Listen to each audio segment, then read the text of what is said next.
सर्वेभ्यः नमो नमः। अहम मोनिका तालियान। यह हमारी पुनराभ्यास की तीसरे भाग की वीडियो है। इस वाले भाग में हम अपने तीनों ही पाठों में जो आपके एक एक प्रश्न आए हैं उन सभी प्रश्नों को हम इसी वीडियो में करेंगे। जैसे आपके तीनों ही पाठों में रिक्त स्थानों के लिए आपका केवल एक ही प्रश्न आया है, इस प्रश्न को हम इस वीडियो में ही करेंगे। ऐसे ही आपका एक प्रश्न है विशेषण विशेष्य संयोजयन्तु कि विशेषण और विशेष्यों को एक साथ मिलाना। यह भी आपका तीनों पाठों में एक ही प्रश्न है। इस प्रकार आपके तीनों पाठों में जो एक एक प्रश्न आपके आए हैं उन सभी प्रश्नों को हम इस वीडियो में करेंगे।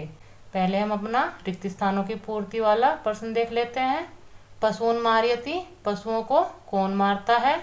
तो आप अपने पाठ को पढ़ चुके हैं, आप अपने पाठ को जानते हैं कि आपके पाठ में पशुओं को कौन मारता है, शेर या भेड़िया? तो आप बताइए।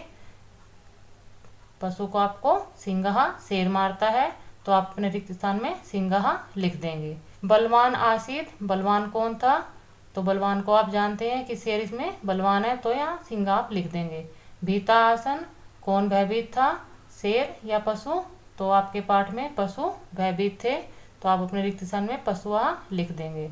बुभुक्षता आसीत, भूखा कौन था, शेर? तो आप अपना सिंघा यहाँ पर लिख देंगे। बुद्धिमान आसीत, बुद्धिमान कौन था, सरगालह आपका बुद्धिमान था आपके पाठ के अनुसार, तो आप अपने सरगालह को रिक्त स्थान में कर देंगे। रिक्त स्थानों की पूर्ति के लिए आपके तीनों पाठों में केवल एक ही प्रश्न है। अब हम अपने अन्य प्रश्न देख लेते हैं। जैसा है आपका विशेषण विशेष्य, यहाँ पर आपके यह विशेषण दिए हुए हैं, ये पद आपके विशेष्य हैं। जो पद आपका जिसका विशेषण है उसको आप अपने विशेष्य के साथ मिलाएंगे।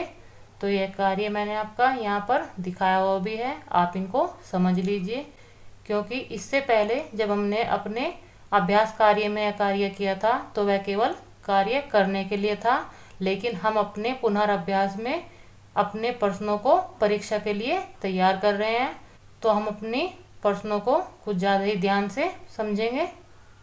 इसको समझाने के लिए हम अपने विशेषण और विशेष्य को समझ लेते हैं। भयभीता, भयभीत कौन थे? तो ये आपके पशु भयभीत थे। बुद्धिमान कौन था? तो बुद्धिमान आपका सरगालह, सरगाला बुद्धिमान था। बलवान कौन था? बलवान आपके पाठ में सिंघा शेर बलवान था। न्यूनतरा, न्यूनतरा जो आपका वह आपकी संख्याओं के लिए है कि पशुओं की संख्या कम होती जा रही थी। एकम आपका एकम गुफायाम, एक आपकी गुफा थी।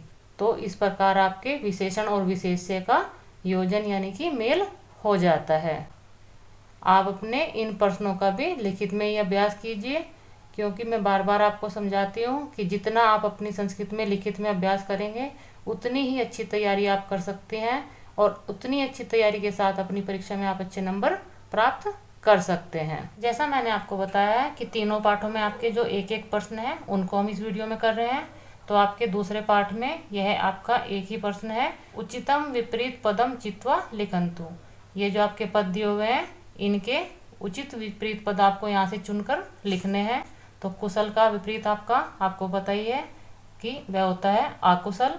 विस्मृति, विस्मृति का अर्थ होता है भूल जाना, और इसका जो विपरीत होगा वह होता है याद रखना।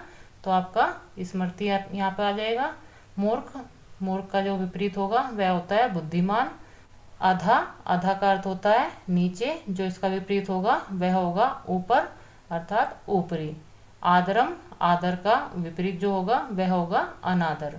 इस प्रकार आप अपने इन पदों के विपरीत पद यहाँ पर इस मंजूषा से चुनकर आप अपने विपरीत पद यहाँ पर लिख दीजिए। आप इनका भी लिखित में अभ्यास कीजिए। मैं आपका केवल सहयोग कर रही हूँ, परिश्रम आपको ही करना है। आपका तृतीय पाठ में यह आपका एक प्रकार का अकेला ही प्रश्न है, इसको भी हम इसी वीडियो में करेंगे। जो आपका परीक्षा में प्रश्न आएगा वह होगा मंजूषायाः चित्वा लिखन्तु वृक्षाः अस्मभ्यम किम किम यच्छन्ति।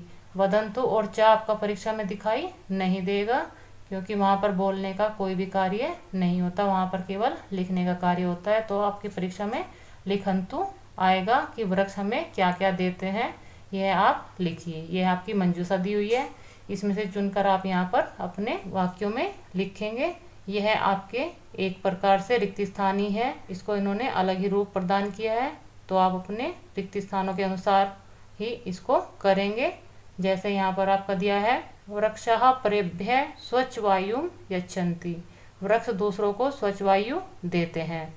शीतल छायाम यच्छन्ति, जो पेड़ है वह शीतल छाया देते हैं। वृक्षः मधुराणि फलानि यच्छन्ति, वृक्ष मीठे फल देते हैं। वृक्षः वातावरणं स्वच्छं कुर्वन्ति, वृक्ष वातावरण स्वच्छ करते हैं। वृक्षः कोमलानि पुष्पाणि यच्छन्ति, वृक्ष कोमल पुष्प देते हैं। वृक्षः प्राणिनाम अति उपकारं कुर्वन्ति, वृक्ष प्राणियों पर बहुत सारे उपकार करते हैं।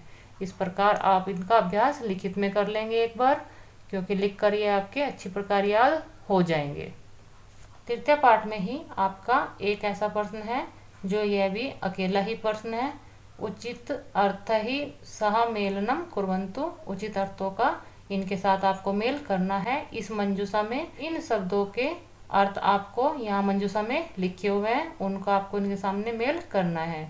वृक्षः, जैसे वृक्ष होते हैं आपके पेड़, उनको हम संस्कृत में तरवा भी कहते हैं, तो आपका मेल हो जाएगा तरवः।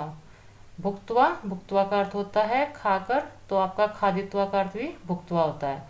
वहवा, वहवा का आपका बहुत सारे, और अनेकी भी आपका बहुत सारे होता है। पृथ्व्याम, पृथ्व्याम आपका भूमि होता है, और यहाँ पर आपका भूमि, भूमौ यहाँ पर जो शब्द लिखा है वह आपका पृथ्व्याम का ही अर्थ है। रसम, रसम को आपको जो अर्थ होता है वह है आपका जलम।